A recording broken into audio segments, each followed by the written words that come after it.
मेरे प्रिय छात्रों और छात्राओं, आशा करता हूँ कि तुम सभी स्वस्थ एवं प्रसन्न होगे। आज मैं तुम लोगों को हिंदी साहित्य के वात्सल्य रस के सम्राट कवि सूरदास द्वारा रचित सूर के पद का एक्सरसाइज कराने जा रहा हूँ। मैंने पहले भी बताया था कि गद्य हो या पद्य, किसी भी तरह से उसके कुछ पंक्तियाँ दी जाती है और उस पे बच्चों से 4 क्वेश्चन पूछे जाते हैं। वे क्वेश्चन 3 नंबर के, 2 नंबर के, 2 नंबर के, 3 नंबर के या 3-3, 2-2 के या 2-2, 3-3 के हो सकते हैं। ऊपर नीचे किसी भी तरह से 3 और 2 का संबंध जो होगा वह पूरे के पूरे 10 नंबर के होंगे। आज मैं उसी पद के एक्सरसाइज को कराने जा रहा हूँ। किताब ध्यान से देखो। पहला पद है, जशोदा हरि पालने झुलावे, हल रावे दुलराई मल्हावे, जोई सोई कछु गावे, मेरे लाल को आव निंदरिया, काहे न आने शुआवे, तू काहे नहीं बेगही आवे, तो को कान्ह बुलावे, कबहु पलक हरि मुद लेत हैं, कबहु अधर फरकावे, सोवत जानी मौन हुए कह रही, करी करी सैन बतावे, इह अंतर अकुलाई उठे हरि, जसुमति मधुरे गावे, जो सुख सूर अमर मुनि दुर्लभ, सो नंद भामिनी पावे, जशोदा हरि पालने झुलावे। यहाँ पे ध्यान देने योग्य बात है। प्रश्न इसके बनेंगे। मैं प्रश्न को तुम लोगों को बोल रहा हूँ, तो लोग प्रश्न ध्यान से उसे सुन करके लिखो। और पहला प्रश्न मैं तुम्हें जो बता रहा हूँ उसको, पहला प्रश्न सुनो। यशोदा द्वारा श्री कृष्ण को पालने का दृश्य अपने शब्दों में लिखिए। या यह प्रश्न ऐसे भी हो सकता है, यशोदा द्वारा श्री कृष्ण को पालने में सुलाने का दृश्य अपने शब्दों में लिखिए।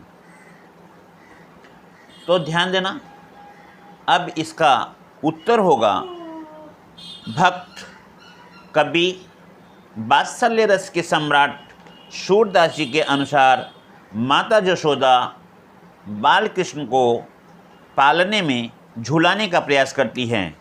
सर्वप्रथम वह श्री कृष्ण को पालने में रख करके सुलाती हैं, उन्हें हिलाती हैं, डुलाती हैं, उनका दुलार करती हैं, चुंबन लेती हैं और मल्हार गीत गाती हैं। इतना ही नहीं, उनके मन में जो भी आता है वही गीत लोरी के रूप में गा गा करके कृष्ण को सुलाने का प्रयास करती हैं। इस प्रकार माता यशोदा अपना पूरा प्रयास करती हैं कि श्री कृष्ण सो जाएं। अब दूसरा प्रश्न देखोगे, कृष्ण के सोने के लिए माता यशोदा नींद से क्या करती है। अब इस प्रश्न का उत्तर इस तरह से देखोगे, जब माता यशोदा कृष्ण को पालने में रखकर सुलाती हैं, हिलाती हैं, डुलाती हैं, दुलार करती हैं, चुंबन लेती हैं मल्हार गाती हैं या उनके मन में जो भी गीत आ जाती है उसी को गा करके कृष्ण को सुलाने का प्रयास करती हैं। इतने पर भी जब कृष्ण नहीं सोते हैं, माँ देखती है कि कृष्ण अभी भी जग रहे हैं, तो वह निद्रा माता से यह कहती हैं कि हे नींद, तुम क्यों नहीं आ जाती? मेरा कृष्ण, मेरा कान्हा तुम्हें बुला रहा है, तुम आओ और उसे सुला दो। इस तरह से कृष्ण को सुलाने के लिए माता यशोदा नींद से प्रार्थना करती हैं कि वह यथाशीघ्र आकर के कृष्ण को, कान्हा को सुला दे। प्रश्न नंबर 3 होगा, ध्यान देना। कृष्ण के सो जाने पर यशोदा कैसे बात करती हैं? इतने में क्या होता है? ध्यान देना। प्रश्न नंबर 3, कृष्ण के सो जाने पर यशोदा क्या करती हैं, कैसे बातें करती हैं और इतने में क्या होता है? यहाँ पे ध्यान देने योग्य बातें हैं। माता यशोदा कृष्ण को सुलाने के लिए पालने में सुलाकर उन्हें हिलाने डुलाने का प्रयास करती है। मन में आए हुए गीत को मल्हार के रूप में गाती हैं कि कृष्ण सो जाएं। इतने पर भी कृष्ण को नींद नहीं आती है, तो वह निद्रा देवी से आवेदन करती हैं, प्रार्थना करती है कि हे नींद, तुम आकर के कृष्ण को जल्दी से सुला दे, क्योंकि कान्हा तुम्हें पुकार रहा है।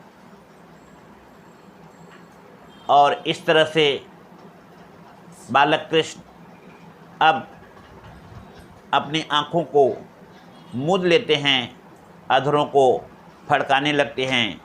इस भाव को देख करके जब माता यशोदा को यह विश्वास हो जाता है कि कृष्ण अब सो गए हैं, तो उनका मन शांत होता है। वह समझ लेती है कि अब इसे शांति की ज़रूरत है, इसलिए वह अपने अगल बगल बैठी हुई स्त्रियों, लोगों को संकेत करके कहती हैं कि कृष्ण सो रहा है, बातें न करें, और इस तरह से उन्हें अपने संकेत के माध्यम से चुप रहने को कहती हैं।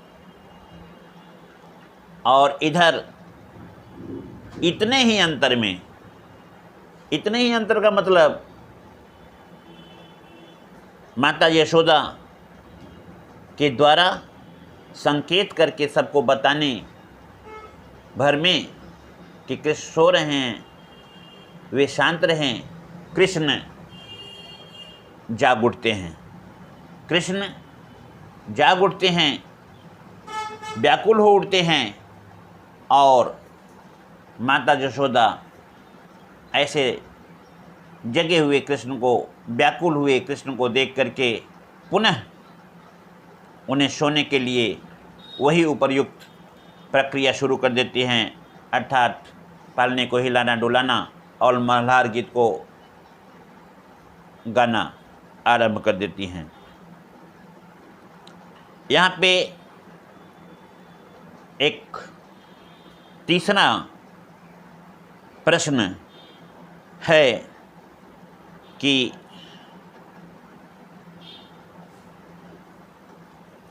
कृष्ण किस भाव को दर्शाते हैं? तो ध्यान देना, कृष्ण भले ही बाल स्वरूप यहाँ पे हैं, लेकिन बाल कृष्ण के हाव भाव को देख करके सभी उसे असाधारण बालक समझती हैं, अर्थात माता यशोदा तो यही समझती हैं कि बाल कृष्ण सचमुच बाल स्वरूप के रूप में उनके घर में भगवान के रूप में हैं और इस तरह से वह हर समय उन्हें प्रसन्न रखना चाहती हैं, उनके मन की इच्छाओं को पूरा करना चाहती हैं और उनके साथ में हमेशा ही खेलती रहती हैं, उनको प्यार करती रहती हैं, पुचकारती रहती हैं। चौथा प्रश्न इसका होगा, यशोदा कौन सा सुख प्राप्त कर रही हैं? तो ध्यान देना, यशोदा कौन सा सुख प्राप्त कर रही हैं? महात्मा सूरदास या कह सकते हो वात्सल्य रस के सम्राट सूरदास जी कहते हैं कि माता यशोदा बाल कृष्ण को पालने में, झुलाते समय या सुलाते समय जो प्रतिक्रिया करती हैं वह उन्हें अत्यंत प्रिय लगता है और उस सुख का वर्णन वह इस रूप में करती हैं कि जो सुख शूर अमर मुनि दुर्लभ सोई नंद भामिनी पावै। ध्यान देना, जिस सुख को प्राप्त करने के लिए, यहाँ पे सुख की बात है भगवान के दर्शन करने के लिए ऋषि मुनि महर्षि योगी तपस्वी अपने अपनी तरह से भिन्न भिन्न प्रतिक्रियाओं को करते हैं। एकांत में, गुफाओं में, नदियों के पास, सागर के पास अपनी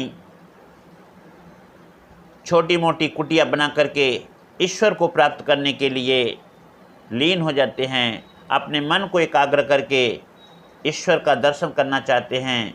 लेकिन ये सभी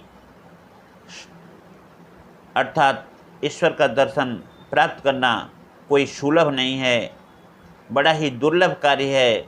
इस दुर्लभ कार्य को जो योगी ऋषि तपस्वी मुनि नहीं प्राप्त कर पाते हैं, माता यशोदा बाल कृष्ण के रूप में अपने ही घर में पालने में वही सुख पाती हैं। अर्थात बाल कृष्ण के रूप में वह ईश्वर का दर्शन पा करके अपने को धन्य मानती हैं और सुख का अनुभव करती हैं। इस तरह से सबसे बड़ा सुख माता यशोदा को प्राप्त होता है और अपने मन में उस सुख को हमेशा रखना चाहती हैं। और इस तरह से सूरदास जी कहते हैं कि यह माता यशोदा का सौभाग्य है कि कृष्ण के रूप में वह भगवान का दर्शन निरंतर करती हैं। एक प्रश्न इस पे और बनेगा कि करी करी सैन बतावे, पंक्ति का आशय क्या है? करी करी सैन बतावे पंक्ति का आशय यह है कि जिस समय माँ यशोदा बालकृष्ण को सुलाने के लिए पालने में झुलाती हैं, उस समय पूरा प्रयास करती हैं कि कृष्ण को नींद आ जाए और सो जाएं। जब उन्हें एहसास हो जाता है कि कृष्ण सो गए हैं, तो वह अपने अगल बगल के स्त्रियों को इशारे से संबोधित करती हैं कि बालकृष्ण सो गया है। वह किसी भी प्रकार का हलचल न करे, किसी भी प्रकार के आवाज़ न करे जिससे उसके नींद में विघ्न पड़े।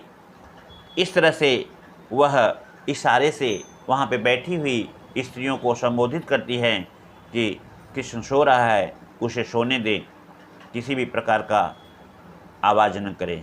इस तरह से यहाँ पे सैन सैन माने होता है इशारे में कह करके वह अपने पास बैठी हुई लोगों को संबोधित करती हैं।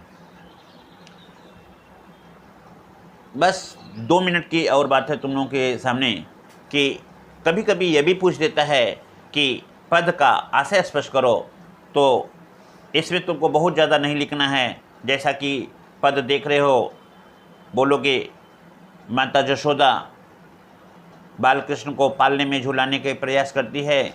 इस पालने में झुलाने के लिए वह उन्हें हिलाती डुलाती, पुचकारती हैं, चुम्बन लेती हैं। नींद न आने पर वह निद्रा देवी से आवाहन करती हैं, प्रार्थना करती हैं कि हे नीत, तुम क्यों नहीं जल्दी से आ जाती, कृष्ण सोना चाहता है, तुम्हें पुकारता है। और इस तरह से इतने में देखती हैं कि कृष्ण अपनी आँखों को मूंद लेते हैं, तो वह समझ लेती हैं कि कृष्ण सो गए हैं, इसलिए अपने अगल बगल बैठे लोगों से इशारे में कहती हैं कि वे शांत रहें। और जब पालने को झुलाना बंद कर देती है तो अचानक कृष्ण अपनी आँखों को खोल देते हैं, व्याकुल हो उठते हैं। माता यशोदा उनके इस व्याकुलता को देख करके पुनः गीत को गाने लगती है, पालने को हिलाने डुलाने लगती है और पुचकारते हुए फिर सुलाने का प्रयास करती हैं। इस तरह से सूरदास जी कहते हैं कि जिस सुख को प्राप्त करने के लिए, या जो सुख ऋषि महर्षि मुनियों तपस्वियों यहाँ तक देवताओं को भी दुर्लभ होता है, वही सुख माता यशोदा को अपने घर में, अपने आंगन में पालने में, कृष्ण को सुलाने में अनुभव हो रहा है। और वह खुश हो रही हैं, वह प्रसन्न हैं। इस तरह से सूरदास जी माता यशोदा की प्रसन्नता का वर्णन किया है कि वह सारे सुख को प्राप्त कर रही हैं जो देवताओं, ऋषियों, महर्षियों को भी दुर्लभ है। इस तरह से आज मेरा यह सूरदास के पद का पहला भाग का एक्सरसाइज पूरा होता है। इसके बाद मैं दूसरा वीडियो जब बनाऊंगा तो तुमको एक्सरसाइज कराऊंगा। आज के लिए यहीं पे हम विराम देते हैं और तुम सभी को अपनी तरफ से हार्दिक धन्यवाद देते हैं।